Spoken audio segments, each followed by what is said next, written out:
Right, back again, this time for the Alpha Tauri AT01. Just quickly, let me just say, I've done videos now for, I think, four or five, maybe five of the current cars. If you haven't yet seen them, I definitely urge you to go and check those out. And if you like this kind of thing, I'd really love it if you'd subscribe to the channel. That would be awesome. I do this all year round. It's a massive passion of mine. For those who don't know, I used to work at McLaren for almost 10 years, but I've been involved in Formula One pretty much my whole working life. So that experience is what leads to these videos that I'm hopefully able to share with you some of my insight. And then we talk about all sorts of stuff as the year goes on, whether it's cars, whether it's racing cars, the technology around all of that. But we do it all year round. So if you don't want to miss any of that, and that's your cup of tea, definitely click that subscribe button. I would really appreciate it. Let's get on with this car then. The AT01, the first car from the newly rebranded Alpha Tauri. Same team that was Toro Rosso, of course, last year. And there are lots of elements of this car which you'll see. I mean, it's a hybrid car, this one. And I don't just mean in terms of the power unit. I mean, it's a mashup of different pieces from different cars. There are a lot of things that carry over from last year's Toro Rosso, but there are also a number of areas on this car which are taken from last year's Red Bull. And don't forget, Alpha Tauri, as they're now known, have this relationship with Red Bull, a little bit like the relationship that Haas has with Ferrari, not quite as extreme, but on a similar level. They take a lot of the parts that you're allowed to from within the regulations that you don't have to make yourself. The chassis is definitely not one of those. The chassis and the aerodynamic components, they are all parts that each team has to design individually. And lots of people say to me, well, can't Red Bull just give the drawings to Alpha Tauri? No, they can't. You have to be able to show that this is a bespoke car that's designed and manufactured by you if you want to be classed as a manufacturer in the Formula One World Championship, which you have to be to take part under the current regulations. So there are certain elements that are definitely, bespoke, and you'll see are very different to the Red Bull, but there's a lot of components that are taken off the shelf from last year's Red Bull as well. So we'll have a look at some of them. Some parts, as I say, will be familiar, but what's interesting, I guess, to a lot of people will be that this car for the 2020 season follows a very different philosophy in some areas to that of the current Red Bull car. I mean, for example, very obviously the front wing, hugely different. It's not that Red Bull can learn very much by using a front wing like this on this car in terms of the data that it would, or how relevant that data would be to their own car, which follows a very different philosophy all the way along. So lots of differences, lots of similarities. Let's take a look at some of them. This is a very low downforce producing front wing. This area here is where the downforce is produced. That's where the mass of surface area is. But then it tapers away really extremely. You can see how far down the end plate they meet that. And that shows you just how little surface area, certainly how little angle of attack there is at the outboard section of that front wing flap. So they're not looking to produce a huge amount of downforce at this area. This is much more about encouraging the outwash flow to spill this way over the flaps and then out through that slightly curved end plate through the gap. And I've talked about that in many other videos. I'm not going to try not to recover much of the stuff that I've talked about with other cars on this video, because you can check that out in others. Now, if I go back to this picture, I need to explain the S-duct in a bit more depth, because a lot of people have messaged me in the comments section asking, why is it that the S-duct, why is it an S-duct? Why doesn't it pick up flow from somewhere down the front end of the nose? And of course, we know that it ejects it up here. Why does it go in this funny S shape inside? Why doesn't it just go straight and have a much clearer pathway, if you like, up towards the exit point, which is up here? And the reason for that is that the inside of the nose is a mandated structure. It has to have a certain amount of impact absorption. It has to pass some very strict FIA crash tests, and you're not allowed to put components or pieces of bodywork or anything inside a particular zone within the nose. I mean, in testing, we used to run all sorts of electronics back in the day in there, but nowadays it's very, very strict. You're not allowed to put components in a certain zone inside this crash structure, because it has to deform in a certain way in an impact. Therefore, the duct, and you can actually see it on this car, that there is the inlet. That little knacker duct on the side of the nose cone there, that's the inlet for the S-duct. So that's taking the flow from the side of the nose, as we talked about, the flow that's spilling over the edge, this messy, slow moving area here, collecting some of that up, passing it along the bottom of the nose cone, along the structure there, not passing into the center section. And then it comes up like that and out through that duct and off it goes. And that is where it's then ejected out of harm's way at that point. So it has to follow that route to avoid cutting across this area. If it went across there, you'd be in all sorts of trouble in terms of, you know, in terms of compromising the deformable structure of the nose cone. So I hope that answers lots of the questions that were coming through in the comments section. Just here you can see those vanes, the sort of vertical fins that are passing down there off the bottom of the chassis, slotted but doing a similar job to the cape.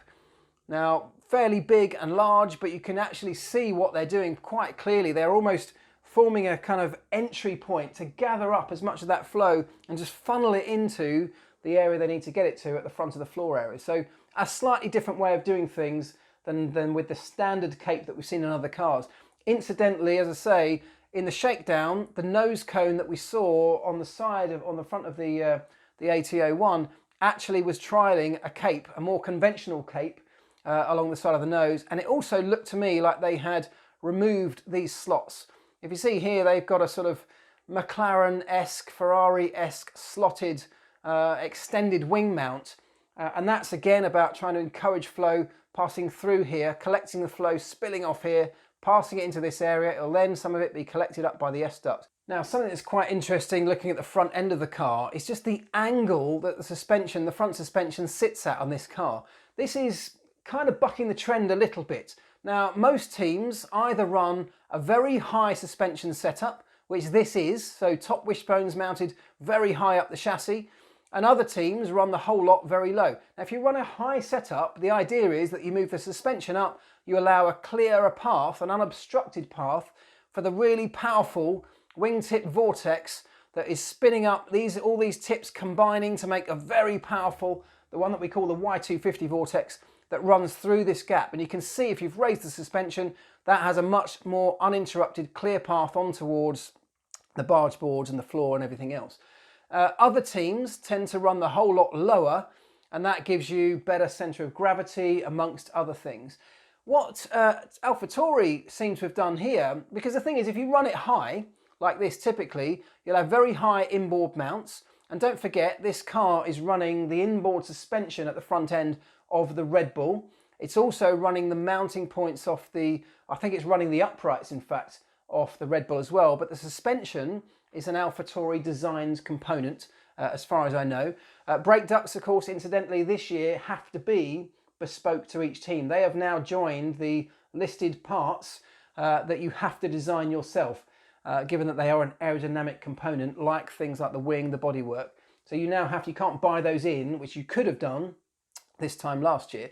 But anyway, back to the suspension. Typically what you do, like Mercedes, for example, they've raised the suspension very high, but to get the outboard end very high, they've extended the top wishbone mounts on these great big angled brackets that then attach to the top of the upright. So you actually get a much more horizontal profile or stance with your suspension. And that typically is how teams do it. Now, they haven't gone for that. They've gone for a very high inboard mounts, but a more standard outboard mount, ending up with this very extreme angle of the front suspension. Now, I've been trying to work out exactly what the pros and cons of all this could be. And I mean, the pros are obviously that you still get this very clear channel running through here. And I imagine in terms of the difference that it really makes is probably more an aerodynamic difference, in that the flow and the turbulence and the effect, because these are all aerodynamically shaped pieces, of course, every suspension member, you now get a very different effect. It's almost like having a wing, these components here, albeit one that's constantly moving and changing, but these are essentially wing sections. So you essentially will get a different effect off the back of that with this setup than if you had the whole lot at a much more horizontal angle. They will know what the effect of that is, and it's not that necessarily one is just better than the other. It's just that if you run this setup, probably further downstream with things like the barge boards, you have to run a slightly different way of adapting, of collecting up that flow that's coming off this. The boomerang wings, for example, the serrations in the barge boards will have a slightly different job to do to control the flow that's coming over this setup of suspension than otherwise if the whole lot was further, higher up. So I don't think there's necessarily a plus or a minus in terms of whether that angled setup is better or worse. The geometry will obviously be different, but that can all be adjusted and counted for with things like pickup points and the inboard suspension and what it does with the loads that are being transmitted through that. So I actually think the effect, the bigger effect, is a much more aerodynamic effect of running at that angle than anything else in terms of dynamic stability of the car, dynamics of the way the car handles around a racetrack, personally. Now, one of the other areas that kind of stands out as being a little bit different on this car is the side pod entry, the duct entry. So look at the top-down shot. The side pod looks like it has a second inlet opening. Now, that is something that we've seen before. I think the Alfa Romeo maybe a couple of years ago ran something similar. But actually, when you look from the front end, you can see that it's actually not that different at all. You've still got what is now a sort of standard crash structure winglet lowered down in front of the opening to that entry duct there. But what is different is this area here. They've just put in that zone there, just at the top of the side pod opening. If you look in closely, you can see they've put an extra winglet kind of hanging down underneath the horizontal winglet coming off the side of the chassis just beneath the wing mirror. Now that little duct or that little winglet is there to direct flow into that opening, that cooling duct on the side of the chassis. Most other teams haven't got that. It looks weird from above, but actually the reality is that it's not just about shoveling airflow into that great big gap.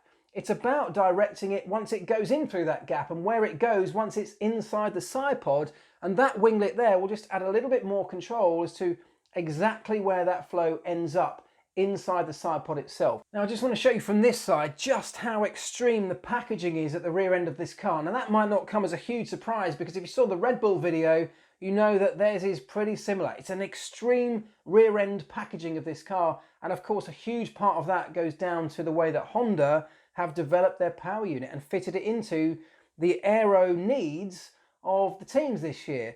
And the rear end is amazing. From that side pod opening just here, it has a tiny bulge here to accommodate the radiator, and then it just falls away in the most extreme angle. There's hardly any side pod there. So when I talk about that element on the top that most teams have, a big horizontal wing coming across there, it's almost, there's less requirement for that. And actually what Alpha Tauri have done is they've gone for little vortex generators, that little vertical winglet just sitting on the top of there. We used to see them a lot more than we have this year, because most teams have opted for that big, flatter, more horizontal winglet that comes off the chassis, as I say. They've gone for a little vortex generator, and what that does is at the trailing edge of that, it spins up a vortex. When the flow is spinning like that at high speed, as you get this vortex powered up, you're able to control the direction that goes for further along the side pod. So the idea being that if you can spin that up into a vortex, it will follow, using what we call the Coanda effect, where a fluid will follow the surface of a curved surface like the side pod. It will follow the contour much further along the lines of the bodywork without detaching. If you don't have something like that, the flow will pass along here, and as the curvature of that bodywork becomes too extreme, the flow will detach, it will separate, and that then becomes messy turbulence that effectively translates into drag and slows the car down. So that's the way that they've opted to do that, but I just thought it was interesting that they have gone slightly different in the way they've approached that to most other teams. Whether it's right or wrong, I mean, and lots of people are asking me, which of these cars looks fastest?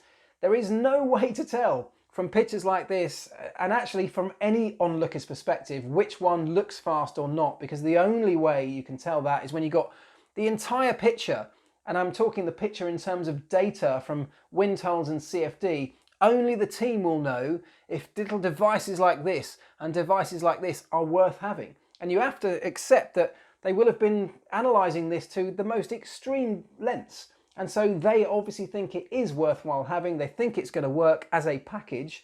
And that's how Formula One teams operate.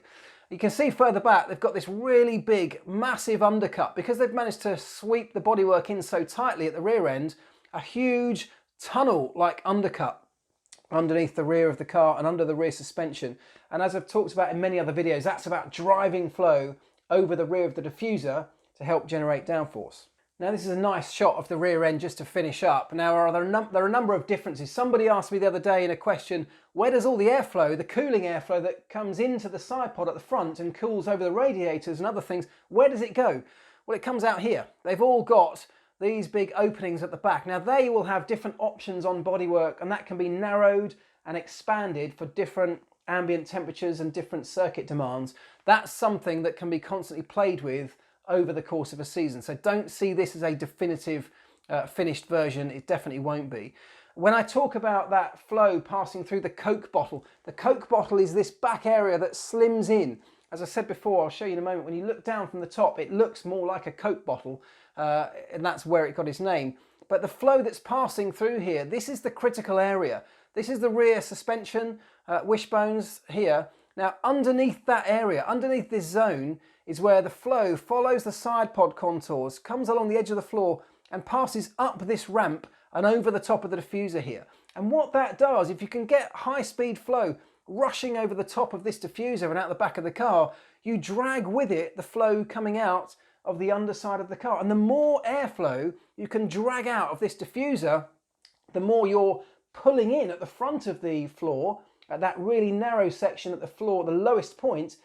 The more you can pull in there, the faster it goes, the lower the pressure, and essentially the more downforce we get, the more grip we can generate from the car. So this is a critical area. If you have horrible, turbulent, messy airflow in this zone, you're not maximizing the effect of the diffuser as it expands out of the back of here and rushes out in this upward trajectory. It's curved up and tapered up like this as well, because changing the direction of that flow and pointing it in an upwards trajectory, just like the rear wing does, also has the effect that if you send the airflow up, that opposite force will push the car back down as well. So those are the ways we generate downforce, and that's why when I'm always talking about the Coke bottle area and that crucial area at the back of the floor, this is what I'm talking about. It's about getting as much controlled flow through here, shooting out the back to extract as much flow out of the back of that diffuser as possible. One last thing that I thought was quite interesting was that the fact that they have their wastegate on this car, the two twin wastegate pipes sitting below the main exhaust pipe. Now on the Red Bull, using the same power unit of course, they have it the other way. They have the exhaust tailpipe sitting down low with these two wastegates sitting either side of it but above it. They also have a twin rear wing mount, whereas the Alpha Tauri has gone for a single central rear wing mount. Pros and cons, I mean, they are swings and roundabouts. They both work, and it's all about, you know, integrating it into your package. So if you're going to have a central rear wing mount, for example, you know, you will factor that in from all the way at the front of the car. You will work out exactly how the airflow is going to interact with that as it passes over things like the top body. You know, if it's got things like a T-wing, how's that going to interact with a double wing mount, for example? These are all little details that on their own, they're not better or worse, but as a complete package, you have to see the whole thing as a kind of from a global perspective, if you like, to get the very best out of your car. It's all about the tiniest details and integrating them all with each other. That's how you make a very fast Formula One car. Right, just to finish then, I'll show you what I'm talking about. This Coke bottle, that's the top-down look. It's quite nice. You don't very often get to see that this clearly, but that's what I'm talking about. This really slimmed-in shape. Something that's quite extreme on this car, but particularly extreme around this area in terms of the contours and the way that it smooths out towards the bottom. A different way of looking at it to something like the Mercedes. I talked about that, where it feels like they've shrink-wrapped the bodywork over the components inside, like the radiators. Here, much more smoothed out, much more contoured, like we've come to expect, but still nice and narrow at the rear end. I wonder if it will be quick. Lots of people loving the livery. I kind of quite like it. It's got a matte finish combined with the gloss white paint. Either way, I think it's got some components on this car, particularly taken from last year's Red Bull, of course, which was a great car by the end of the year, that could work if they've integrated it all well, and Honda have delivered a power unit that's a step up. This could be a car that really mixes it. We saw it mix it on a number of occasions, didn't we, last year? I wonder if this one could take a giant step forward and really mix it at the front end of the midfield on a consistent basis. Anyway, well, only time will tell, but testing starts very, very soon, tomorrow, and I can't wait. Don't forget, as I say, click subscribe if you want to follow along for the journey, not just over this period, but over the whole year. There's loads of stuff happening. I've got some really cool stuff planned as well, by the way, this year. So I hope you'll join me for that. If you like the video, give it a thumbs up. Every single Monday, by the way, I do a Q&A. So if there's anything you want to know, use the hashtag #AskElvis on any social platform or on here on YouTube, and I will search through them all, pick some of the best ones, and I answer them in a video. It's around about half-hour long every Monday, but that's a regular feature. So don't forget, check that out. There's a playlist if you want to find that as well. That's probably all I've got to plug. You can buy my book if you want to buy my book, if you're into this kind of thing. There you go, final plug. But look, I hope you've enjoyed it. Thank you very much for watching, and I will see you again very soon. Probably the Williams up next.